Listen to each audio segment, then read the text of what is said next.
Pause the podcast you're listening to right now and subscribe to Ghost Town. Ghost Town is me, Rebecca Lieb. And me, Jason Horton. And we explore all kinds of weird history, true crime, hauntings, paranormal events, and more. We cover the Slender Man stabbing, Tesla's death ray, the D.B. Cooper copycat, the cheerleader murder plot, Heaven's Gate, the Lars Midtank mystery, and Tuesday's Child, Ellie's first satanic magazine, just to name a few. You can find Ghost Town on Apple Podcasts, Spotify, Stitcher, or wherever you listen to podcasts.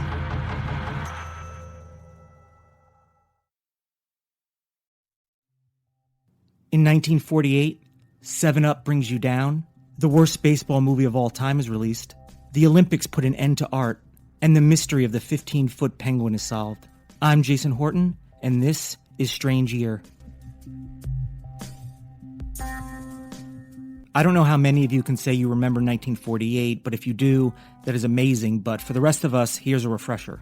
The Olympics are held in London, Israel becomes an independent state, North Korea is established, Gandhi is assassinated, the Polaroid camera debuts, and Abbott and Costello Meet Frankenstein is in the theaters. However, I'd like to get into some of the events and occurrences that you may or may not remember that make 1948 a strange year. The Babe Ruth story, July 1948. It's the fabulous story of a fabulous guy. His boyhood adventures as a kid from the wrong side of the tracks. The drama of a great-hearted guy who lived life to the full and loved kids most of all. Hiya, fella.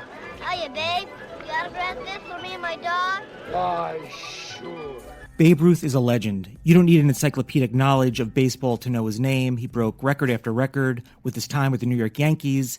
He was a pioneer of celebrity athletes. He lived fast and at the same time had a generous and charitable spirit. Despite all of this, the movies depicting the Bambino do not do him justice. The most glaring example of this is the Babe Ruth story. A simple title and a wildly strange story. From the complete miscast of the lead played by William Bendix, all the way to Babe Ruth healing people with his extraordinary baseball skills. According to Fangraphs.com, when Babe smacks his legendary and supposedly 579 feet long ball during a spring training game against the Giants on April 4th, 1919 in Tampa, the script adds an invalid boy watching the proceedings while lying down in the back seat of a Flyver, which is, I guess, an old car. He was so weak, he can't stand up. But after the Babe walks by and greets him with his standard, "Hiya, kid," the boy gets up and stands tall. Almost overcome with joy, his father exults, "God bless that man, God bless him." Ruth visits a dying child in the hospital, promises that he'll hit a pair, not just one, but 2 home runs, and the Babe delivers. The little boy is cured. Art as an Olympic sport, August 1948. From 1912 to 1948, the Olympics awarded official medals for painting, sculpture, architecture, literature, and music. A total of 151 medals were given out during that time. The art were required by Olympic rules to bear a definite relationship to the Olympic concept. Musical compositions, for example, which glorified a sporting ideal, an athletic competition or athlete, or which were intended for presentations in connection with sporting festivals, could be entered for review and evaluation by an international jury.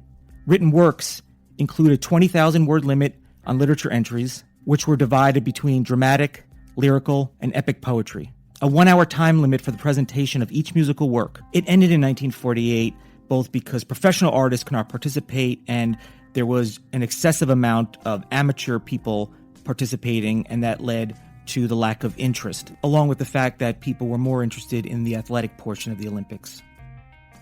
The 7-Up Lithium ban, 1948. Ah, looks like Dad's found it.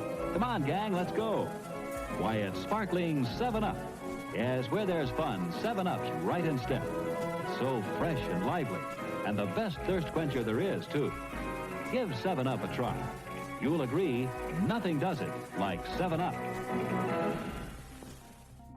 Before the popular soft drink was known as 7-Up, it was called Bib Label Lithiated Lemon Lime Sodas in 1929 and contained the mood stabilizer lithium citrate. According to the New York Times, Cornell professor Anna Feiss wrote, "Lithium drinks were in huge demand for their reputed health-giving properties, so much so that the element was added to commercial drinks. The government banned the use of lithium citrate in 1948 and was removed from 7-Up. The Giant Penguin, February 1948. In February 1948, the residents of Clearwater, Florida, would flock to the beaches, not for a winter swim, but for the mysterious three-toed footprints in the sand. They were 14 inches long and 11 inches wide, and were tracked along the shore nearly 2 miles and then disappeared back into the ocean. The footprints were photographed and plaster casts were made and examined. Experts said the creatures must have weighed nearly 2,000 pounds to make prints so deep. However, no one could explain what they were. In July 1948, students enrolled in the Dunedin Flying School said they saw what they assumed was a mysterious creature swimming near the Clearwater Bridge. It was described as a furry log with a head like a large boar. Zoologist Ivan Sanderson took an interest in what he called Old Three Toes. He traveled from New York City to Clearwater, Florida to investigate. Sanderson had studied mysterious creatures before. He had coined the term cryptozoology, and after investigation declared it was definitely not a hoax. The most logical explanation was a previously unknown species of giant penguin, possibly up to 15 feet tall. The footprints continued to appear on occasion for the next 10 years, but no one ever spotted the giant penguin. It turned out to be an elaborate hoax by Tony Signorini stomping around the sand wearing 30-pound, three-toed lead shoes. Signorini and well-known prankster Al Williams created the hoax after Williams saw a photo of dinosaur footprints in a National Geographic story. Using the tools in the auto repair shop, the men fabricated metal feet and attached tennis shoes to them. They rowed just offshore in the middle of the night so Signorini could disembark, wander along the beach, and climb back into the boat, leaving behind mysterious footprints that would often be reported by one of their friends the next morning. After Williams died in 1969 and Sanderson in 1973, Signorini waited another 15 years before finally revealing the ruse in 1988. I want to thank Smithsonian, Mental Floss, New York Times, Fangraphs.com, and Reddit.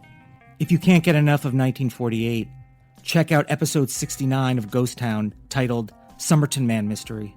You can find Ghost Town wherever you get podcasts. If you'd like to connect on Instagram, it's at Strange Year Pod. And I'll be back next week for another episode of Strange Year. A great-hearted guy who lived life to the full and loved kids most of all. Hiya, fella. Hiya, babe. You gotta rent this for me and my dog? Why, sure. A babe who always played the game on the level. String along with us, you can retire from baseball with a bundle of easy money. If you don't hit, babe, the Yanks can't win. Johnny, you listen to that World Series game in Chicago over the radio this afternoon. Will you do that for me? And I'll sock a home run into the center field bleachers for you. Strike two. Strike two. Babe! Don't forget Johnny!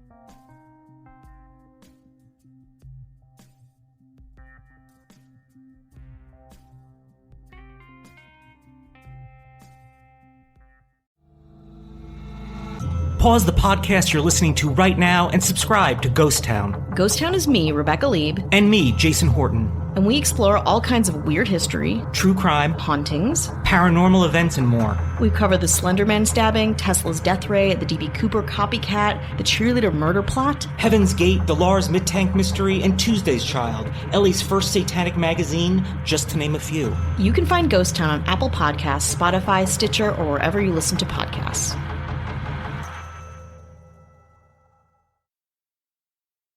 Lucky Land Casino, asking people, what's the weirdest place you've gotten lucky? Lucky? In line at the deli, I guess? Aha, in my dentist's office.